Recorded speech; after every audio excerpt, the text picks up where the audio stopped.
کہتے سویرے سویرے آیا تو کہنے لگا حضور مجھے توبہ کرا دیں، آج کے بعد نہ جھوٹ بولوں گا، نہ حرام کھاؤں گا، نہ شراب پیوں گا۔ تو کہتے جتنے لوگ بیٹھے تھے کان کھڑے ہو گئے، کہا تجھے کیا ہوا؟ کہنے لگا 11-12 سال کا نوجوان آیا مجھے توبہ کرا گیا، چڑھتی جوانی، 11-12 سال 14-15 سال کا بچہ مجھے توبہ کرا گیا۔ تو کہتے ہم محب حیرت ہوئے کہ اتنا سا بچہ؟ تو کہتے ہیں کسی نیک باپ کا بیٹا تھا، کسی پرہیزگار ماں کا بیٹا تھا، گھر میں تربیت ہوئی۔ اتنے بچے تو خانقاہ بھی نہیں جاتے، اتنے سے بچے تھوڑی کسی ادارے کے فارغ التحصیل ہوتے ہیں، کس مدرسے سے پڑھے ہوتے ہیں؟ کہتے چھوٹی سی عمر۔ تو کہا جناب آپ کو کیسے ملا؟ تو وہ شخص کہنے لگا حضور کل میں گیا بازار، میں نے بغداد کے چوک سے 10 کلو مچھلی بھی خرید لی اور کچھ اور ضرورت کی چیزیں بھی، مہمان آنے تھے، وہ سارا کچھ خرید کے میں جب نکلا تو سامان زیادہ ہو گیا۔ چوک میں مزدور بیٹھے ہوتے تھے، میں نے کہا بھئی میرے ساتھ فلاں محلے تک سامان پہنچانا ہے۔ وہ بچہ کہنے لگا چچا اگر میں چلوں تو، میں نے اس کو ایڈریس وغیرہ بتلایا تو 3 دینار مزدوری طے ہو گئی سامان گھر پہنچانے کی۔ کہتے میرے ساتھ وہ نکلا اور جب رستہ طے کرنے لگا تو رستے میں گرمی بڑی سخت تھی، ظہر کا وقت تھا، ذرا ہم نے چند قدم اٹھائے، 2-4 گلیاں گزرے تھے کہ اذان ظہر کی آواز آنے لگی۔ تو کہتے ہیں بڑی منت کے انداز میں، بڑی گزارش کے انداز میں میری طرف دیکھا، عمر چھوٹی سی ہے، کہنے لگا چچا اگر اجازت مل جائے تو میں ظہر کی نماز پڑھ لوں۔ کہتے ہیں میں ایک جگہ پھٹے پہ بیٹھ گیا اور گپے کرنے لگا، سامان وہاں رکھا، میں نے کہا پڑھ لے نماز۔ کہتے ہیں بچہ نماز پڑھنے چلا گیا، باقی لوگ دیر سے آئے، وہ نماز پڑھ کے جلدی آ گیا۔ میں نے کہا بیٹے تو جلدی آ گیا ہے؟ کہنے لگا اس لیے جلدی آیا ہوں کہ آپ یہ نہ سمجھے یہ کام چور ہے، میں نے نفل چھوڑ دیے ہیں، فارغ ہو کے پڑھ لوں گا۔ کہتے ہیں سامان اٹھایا، رستے میں گرمی شدت کی تھی، اس کا پسینہ بہنے لگا، میں آگے بڑھا، میں نے کہا بیٹے سامان تھوڑی دیر کے لیے مجھے دے دو، گرمی زیادہ ہے۔ کہنے لگا چچا کسی کا تربیت یافتہ ہوں، کسی نے ٹریننگ دی ہے، کہا ماں باپ نے کہا تھا حرام لقمہ گھر نہ لانا، کہا بات کیا ہوئی؟ کہنے لگے میں آپ کو نہیں دے سکتا، اس لیے کہ 3 دینار مزدوری گھر پہنچانے کی طے کی ہے، اگر آپ اٹھائیں گے تو پھر میں پیسے پورے نہیں لوں گا۔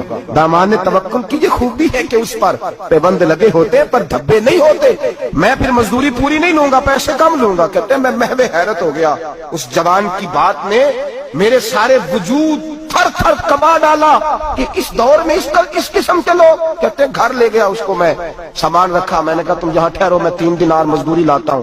کہتے ہیں پیسے لینے گیا تو بیوی کو بتایا بڑا نیک ہے، بڑا پرہیزگار جوان ہے، کہنے لگی روٹی پکی ہوئی ہے، اسے تو دوپہر کا کھانا کھا لے۔ کہتے ہیں میں باہر گیا، 3 دینار تھمائے، میں نے کہا بیٹے ایک بات مانو گے؟ تو کہتے ہیں 3 دینار دے کے کہنے لگا اب تو آپ مالک ہو گئے، میں نے نمک کھا لیا ہے، اب تو ہر بات مانوں گا، اصلہ نال جے نیکی کریے نسلہ تاک نہیں بھول دے، میں اب ہر بات مانوں گا۔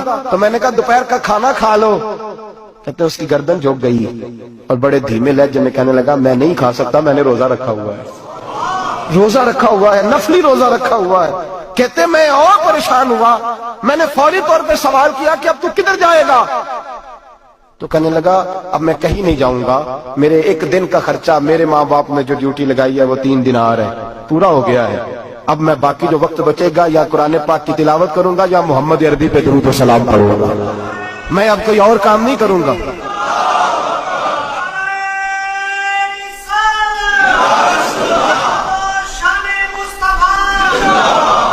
شخص کہنے لگا کہ میں نے کہا افطاری کر لینا، کہنے لگا مجھے مسجد بتا دو، میں جا کے اللہ اللہ کرتا ہوں، مجھے شام کو لے آنا۔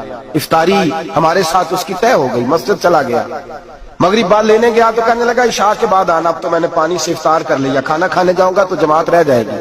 کہتے ہیں عشاء کے بعد میں لایا، اس کو کھانا کھلایا، رات گہری ہو گئی تو میں نے کہا تو سو نہیں جاتا؟ کہنے لگا کوئی حرج نہیں، کبھی دور مزدوری کرنے نکل جاؤں تو رہ بھی جاتا ہوں، گھر والوں کو پتا ہے۔ کہتے میں نے مسافر خانہ کھولا، یوں سمجھیے ڈرائنگ روم بیٹھک میں نے کھولی، اس کو سلا دیا، میں اور میری بیوی اپنی معذور بیٹی کو روٹی دینے گئے اور ہم نے جا کے اس کو کھانا کھلایا جو ٹانگوں سے معذور تھی، اور ساتھ کہا کہ بیٹی آج بڑا پرہیزگار جوان ہمارا مہمان ہے، آج چڑھتی جوانی اور تقوی کی روشنی اس کے چہرے سے چمکتی، کیا بات ہے، بڑے ہی اچھے گھرانے کا تربیت یافتہ ہے۔ کہتے ہیں بچی کو کھانا کھلا کے لوٹے، اپنے کمرے میں سو گئے، بیٹی اپنے کمرے میں لیٹ گئی، ترس گئے تھے کہ بیٹی قدموں پہ چلے۔ تہجد کا وقت ہوا تو دروازے پہ دستک ہوئی، بڑی بے چینی کے ساتھ اٹھے میاں بیوی، کون ہے؟ بیٹی کی آواز آئی ابا جی دروازہ جلدی کھولیں۔ کہتے ہیں کلیجے پھٹنے لگے، ذہن بکھرنے لگے، سوچے ہیں کہ وہ 2-1 منٹ ہمارے اوپر پہاڑ بننے لگے، دروازہ کھولا تو وہ بیٹی جس کے لیے ترس گئے تھے کبھی چلے گی، وہ اپنی ٹانگوں پہ کھڑی ہے، کبھی دوڑ کے ادھر جاتی، کبھی دوڑ کے ادھر آتی،